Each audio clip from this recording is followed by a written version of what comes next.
안녕하세요. 오늘 영상 자서전 7편에서는 꿈 많던 소녀였던 중학교 시절을 무사히 마치고 고등학교에 입학하여 결국 중퇴에 이르기까지의 이야기를 들려드리겠습니다. 중학교 3년은 바람처럼 스쳐 지나갔습니다. 졸업이 다가오자 고등학교 진학을 앞두고 담임 선생님과 의논하는 자리가 마련되었습니다. 선생님께서는 오래 생각하지 않으시고 그 시절 많은 친구들이 평범하게 선택하던 길을 말씀하셨습니다. 실업계 고등학교를 졸업하면 회사의 격리로 취직할 수 있으니 여상을 가는 것이 좋겠다는 권유였습니다. 저는 가능하다면 집에서 조금 떨어진 학교를 다니고 싶었고 선생님의 의견을 따르기로 했습니다. 집으로 돌아와 어머니께 제 생각과 선생님의 말씀을 전하였습니다. 어머니는 찬성도 반대도 하지 않으시고 너그 아버지한테 말해봐라라고만 하셨습니다. 저녁이 되어 아버지가 돌아오시길 기다렸으나 술에 취하신 아버지는 나중에 얘기하자 하시며 그대로 주무셨습니다. 다음날 아버지는 단호하게 말씀하셨습니다. 너는 큰딸이고 동생도 많은데 고등학교는 못 보낸다.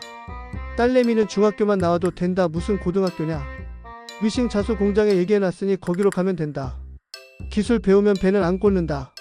그 말씀에 더는 진학 이야기를 꺼낼 수 없었습니다. 눈물만 흘렀습니다. 저는 부모님처럼 가난하게 살고 싶지 않았습니다. 그래서 공부가 하고 싶었습니다. 그러나 그날 느낀 절망은 단순한 실망이 아니었습니다. 하늘이 무너져 내리는 듯한 깊은 슬픔이 몰아쳤습니다. 며칠을 고민한 끝에 아버지를 설득하기로 마음먹었습니다. 아버지 말씀대로 미싱 자수 기술을 배워서 돈을 벌겠습니다. 대신 야간 고등학교는 다니게 해주세요. 아버지는 뜻밖에도 흔쾌히 허락하셨습니다. 그 순간 다시 희망이 제 앞에 열린 듯 기뻤습니다. 형편을 생각하면 아버지 말씀이 옳았습니다. 당장 돈을 벌어야 했습니다. 그러나 저는 공부할 나이에 공부를 해서 훗날 더 많은 돈을 벌고 가난을 벗어나고 싶었습니다. 얼마 후 담임 선생님의 실수로 야간반 진학 서류가 주간반으로 제출되었습니다. 저는 놀라서 아버지께 다시 말씀드렸습니다. 담임 선생님은 저와 아버지를 설득하셨습니다. 성적도 좋으니 주간반에서 공부하는 것이 더 낫다는 말씀이었습니다. 아버지는 저의 간절한 눈빛과 의지를 보시고 마침내 허락하셨습니다.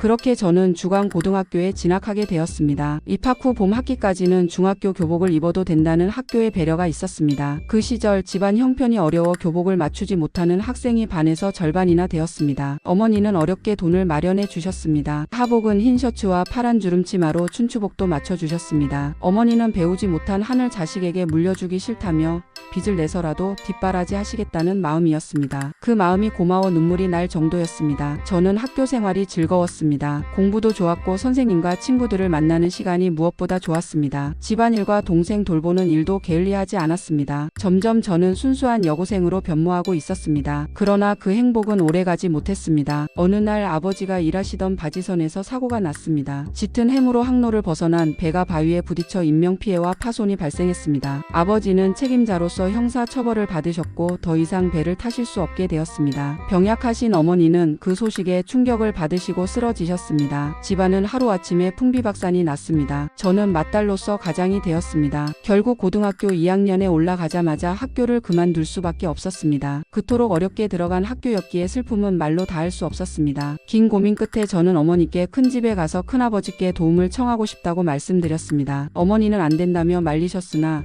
몇 번의 간청 끝에 함께 시외버스를 타고 사천으로 향했습니다. 큰 집에 도착하자 사촌 큰 올케 언니가 반갑게 맞아주셨습니다. 큰 집은 예전부터 재산이 많고 방앗간을 하셨다고 들었습니다. 안방에는 큰아버지가 곤방대에 연초를 꼭 눌러 피우고 계셨고 건너방에 할머니도 마루로 나오셨습니다. 저는 울먹이며 말씀드렸습니다. 아버지의 사고로 학교를 그만두게 되었습니다. 졸업만 할 수 있도록 도와주시면 꼭 갚겠습니다. 큰아버지는 말없이 담배 연기만 내뿜으셨습니다. 대신 할머니의 날카로운 고함이 쏟아졌습니다. 가시나가 무슨 고등학교로 간다고. 지혜비가 저래 갖고 있으면 네가 돈을 벌어야지. 당장 학교 때리치하라.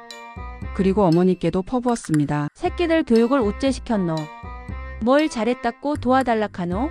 돈을 달라카노.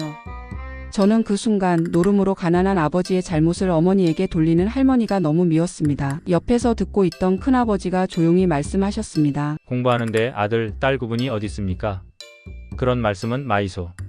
순간 기대가 잃었지만 더 이상 아무 말씀도 없으셨습니다. 저는 어머니의 손을 이끌며 나왔습니다. 밥을 먹고 가라는 올케 언니의 말도 거절했습니다. 그날 저는 다짐했습니다. 앞으로 살아가면서 친척의 도움을 받지 않으리라. 그리고 더 강하게 살아가리라. 세월이 흘러 돌아보니 그날의 결심이 저를 단단하게 만들었습니다. 만약 그때 도움을 받았다면 순간은 편했을지 몰라도 그만큼 안주하며 살았을지도 모릅니다. 나이가 들어서야 깨닫습니다. 세상에는 독이 되는 도움과 득이 되는 도움이 있다는 것을 말입니다.